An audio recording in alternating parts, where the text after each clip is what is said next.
Hola, muy buenos días para todos o buenas tardes en algunos otros lugares. Bueno, yo les voy a hablar un poco sobre la experiencia de la atención de pacientes con XLH en Colombia. Quisiera saber si están viendo de forma adecuada mi pantalla. Sí, sí se ve muy bien, doctora. Bueno, muy bien. Entonces les voy a comentar un poco sobre qué estamos haciendo en Colombia para el enfoque de estos pacientes con enfermedades huérfanas. En Colombia utilizamos un formato que se llama CVigila, en el cual tenemos la obligatoriedad de informar a todos los pacientes con enfermedades huérfanas o raras. Han salido unas resoluciones inicialmente en el 2018, como podemos ver en esta gráfica. Una vez salen las resoluciones, automáticamente se incrementa el número del reporte de todas estas enfermedades y entre ellas, pues, de XLH. La última resolución nació o salió en el 2023, en enero, y la idea fue actualizar las enfermedades raras, hacer que la notificación sea obligatoria, y básicamente es obligatoria porque la forma en que se pagan los gastos derivados de estos pacientes es distinto del sistema de salud habitual. Entonces, esto hace que las EPS y las instituciones prestadoras de servicios de salud y el Estado como tal se interese en conocer cuántas enfermedades raras tenemos y cuál es el abordaje que necesitan.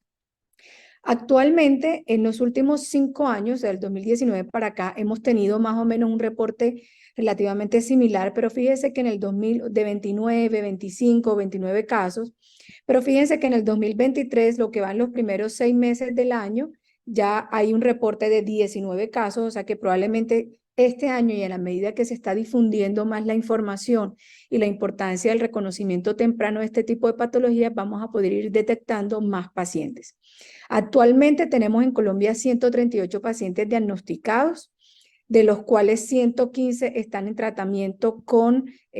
anticuerpo monoclonal. Y en Antioquia, que es la ciudad donde yo vivo, tenemos 20 casos, de los cuales 18 están en tratamiento con el anticuerpo.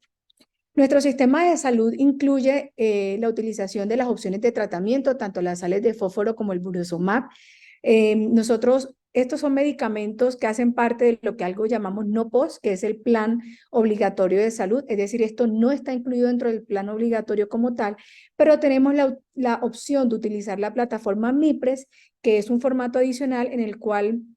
podemos tramitar estos medicamentos que son indispensables, que ya tienen estudios y que están aprobados específicamente para enfermedades. Y allí podemos contar con la formulación tanto de las sales de fósforo como el burosumab. Para esto es indispensable que el paciente ya tenga un estudio genético y que además ya esté reportado en este formato o en esta plataforma de Civigila que les contaba al principio. ¿Qué iniciativas hemos hecho en Colombia entonces como sociedad y como médicos para el abordaje de estos pacientes? Lo primero pues fue la creación del primer consenso colombiano de expertos para las recomendaciones para el diagnóstico, tratamiento y seguimiento de pacientes con XLH, en la cual tuvimos la ventaja de incluir un grupo multidisciplinario de nefrólogos, pediatras, de adultos, genetistas, endocrinólogos, ortopedistas y el epidemiólogo para poder manejar el mismo idioma tanto para el diagnóstico de estos pacientes como para el seguimiento. Está próximo a ser publicado y me refiero a que es el primero en Colombia porque sé que hay otras publicaciones de otros países. Argentina tiene su consenso y otros países de Latinoamérica y en Europa.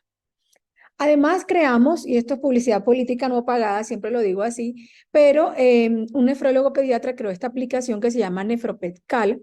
que tiene la ventaja y es que no permite hacer muchos de los cálculos de las fórmulas renales. Entonces, para los médicos que no están familiarizados con esto de la fosfaturia, la reabsorción tubular máxima ajustada, las fracciones excretadas y todo este tipo de cosas, pues es muy práctica porque nos ayuda como a decir qué exámenes tenemos que pedirlo, nos da el cálculo y al mismo tiempo nos da la información de los valores normales. Hacemos mucho énfasis en el uso de esta aplicación que además es gratuita porque nos permite fácilmente hacer el diagnóstico de estos pacientes y sobre todo el diagnóstico diferencial con otras patologías renales como las acidosis tubulares renales, la cistinosis, síndrome de Fanconi, entre otros, que también pueden tener fosfaturia y nos ayuda a que el abordaje sea más ajustado a la realidad. Además, desde Colombia también insistimos mucho, como han mencionado muchos de los panelistas, en el manejo multidisciplinario, porque estos pacientes no tienen fenotipos similares, pueden tener la misma mutación y aún así ser fenotípicamente distintos, Por lo tanto, pueden consultar por diferentes especialidades. Pueden llegar al reumatólogo por dolores articulares o artrosis, pueden llegar por el otorrino por problemas de hipoacusia neurosensorial, pueden llegar al odontólogo, como ya lo mostró la doctora, con una experiencia grandísima sobre todo lo que pueden presentar estos pacientes. Obviamente el ortopedista casi que es de los primeros porque las deformidades históricamente han sido solo manejadas por ortopedia, pero además pueden llegar por el neurocirujano, por craneosinostosis, siringomelia, Arno Chiari, por el endocrinólogo, porque son pacientes que como tienen una talla baja disminuida, usualmente tendrían a tener tendencia a la obesidad con índices de masa corporal aumentado, con el oftalmólogo por la presencia de proptosis o papiledema, obviamente por el psicólogo por todo este impacto negativo que tiene en la calidad de vida y por nefrología con el manejo del diagnóstico diferencial. Cuando empezamos a hablar de este tema en las atenciones primarias, con los pediatras, con los médicos generales, recuerdo que una vez me dijeron como que, ¿qué tiene que ver un paciente que está operado con nefrología? Y creían que eran como una ciencia abstracta, pero realmente entrar en la importancia de la evaluación de la función renal en estos pacientes con patologías óseas es sumamente fundamental, tanto para el raquitismo como para otro tipo de enfermedades. Para contar un poco sobre la experiencia personal, le traigo uno de los casos que más me enseñó de esta enfermedad y ya les voy a mostrar por qué. Pues es un niño masculino, pues un masculino con un embarazo normal, peso y talla normal. A los 18 meses empiezan entonces las dificultades para la marcha, con un retraso en el inicio de la marcha y por lo tanto el primero que lo vio fue el neuropediatra, quien obviamente no encontró una patología neurológica que lo explicara. A los 3 años ya empieza a notarse el genuvaro bilateral, la baja talla, y llegó entonces al ortopedista, quien lo remite al nefrólogo pediatra. Desde los 3 años hasta los 13 había tenido un seguimiento muy irregular y venía recibiendo sales de fósforo también en cantidades muy poco claras por parte de los familiares. Yo lo conocí a los 13 años. A los 13 años venía con sales de fósforo, venía con calcitriol, pero el seguimiento supremamente irregular y hasta ese momento no tenían como tal un diagnóstico. Este es el paciente, un papá sano y una mamá que también tiene una baja talla, se quejaba de dolores óseos y de hipoacusia, pero que nunca había consultado por eso, tenía algo tenía un genovaro muy leve y en cierta forma no lo consideraban como patológico y por tanto lo habían dejado como allí. A los 13 años, entonces pesaba 45 kilos, medía 1,30. Estos eran los hallazgos, una escoliosis además y una frente prominente. Cuando yo lo vi, tenía un fósforo de 2,27. Recordemos que los valores normales de fósforo en los niños es distinto y varía de acuerdo a la edad. Para esta fecha debería tener un fósforo entre 4,1 y 5,9. Y viendo el histórico de algunos exámenes que la madre me traía, pues se notaba más o menos que los fósforos seguían siendo siempre bajitos, con PTH y vitamina D en niveles relativamente aceptables, una fosfatasa alcalina muy elevada y un calcio sérico normal. En ese momento dijimos, bueno, pues no tenemos un diagnóstico, viene tomando sales de fósforo, continuemos y hagamos el estudio genético, pero el paciente entró en la adolescencia, dijo que ya no quería tomar más sales de fósforo, que llevaba toda una vida consumiéndolas y que eso no había evitado que tuviera las deformidades, que ya le hubiesen hecho varias cirugías, el problema psicológico, que estaba pequeñito y los dolores. Entonces se perdió y reaparece en marzo del 2023 porque en diciembre le habían hecho la tercera cirugía y tuvo una refractura en el sitio donde le habían hecho la cirugía, como podemos ver en estas imágenes.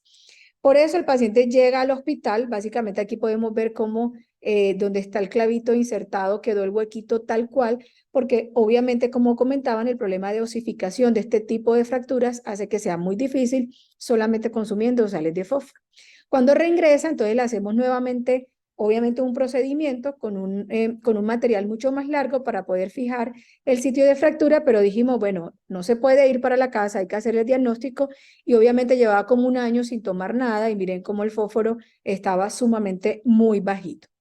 Le hicimos entonces la reabsorción tubular máxima de fósforo y obviamente demostramos la fosfaturia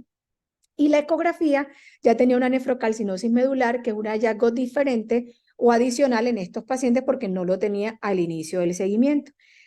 Le hicimos entonces el estudio genético que efectivamente demuestra una mutación patogénica para el gen FEX y teniendo en cuenta que ya no había adherencia al tratamiento, que no había tolerancia gastrointestinal, que no lográbamos obtener metas normales de fósforo a pesar de estar tomando altas cantidades de fósforo y que además ya teníamos las complicaciones asociadas al tratamiento que es la nefrocalcinosis. Entonces decidimos iniciar el Burosumab y podemos notar cómo a partir de la primera dosis casi que al mes todos los valores séricos de fósforo empiezan a normalizarse, la PTH empieza a disminuir, sube vitamina D, la fosfatasa alcalina también va disminuyendo y el calcio sérico se sigue manteniendo normal porque pues el calcio sérico usualmente no está afectado en estos pacientes. La última vez que lo vi, que fue en septiembre, te le pude tomar estas imágenes ya de pie, donde hay una relativa mejor y alineación de los miembros inferiores todavía persistía algo de escoliosis, pero en consenso con ortopedia quedamos entonces a esperar llevar al menos de 6 meses a un año de tratamiento para poderlo llevar a una nueva intervención quirúrgica. En esto estoy totalmente de acuerdo con la doctora que dio la charla antes de mí, y es que el burosumab o el inicio temprano del burosumab lo que hace es evitar deformidades nuevas y mejorar la calidad ósea, pero no va a mejorar en todas las deformidades preexistentes. Por eso es muy importante el diagnóstico temprano, porque eso hace que las deformidades no aparezcan y así se tenga una mejor calidad de vida y una mejor calidad del hueso. Otro segundo caso que les quiero compartir es una paciente femenina,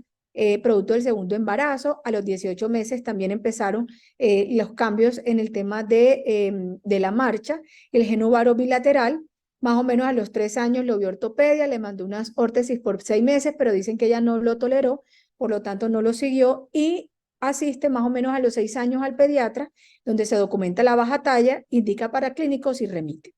Esta es la paciente entonces de 6 añitos, producto de un papá normal, una mamá que ya llevaba 10 cirugías ortopédicas, con dolores crónicos, con una baja talla, pero que nunca en su vida la había visto ni el nefrólogo ni el endocrinólogo, así que no tenía diagnóstico, y un hermanito mayor de 8 años que también tiene genovario bilateral, baja talla, abscesos dentales recurrentes, fatiga y marcha de pato.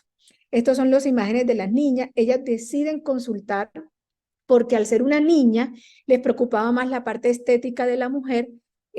con respecto al varoncito. Y el varoncito se alcanzó a utilizar las órtesis más tiempo y por tanto, como vemos, el niño se ve relativamente más alineado en los muslos que la niña. Entonces, al vista de eso, yo decía, no, busquemos a ver qué pasa, porque a la mamá, pues obviamente no le habían dado nunca un diagnóstico ni ninguna asesoría, pero podemos ver cómo hay los ensanchamientos metafisiarios, hay esta baja talla que es asimétrica, la frente prominente y los accesos dentales.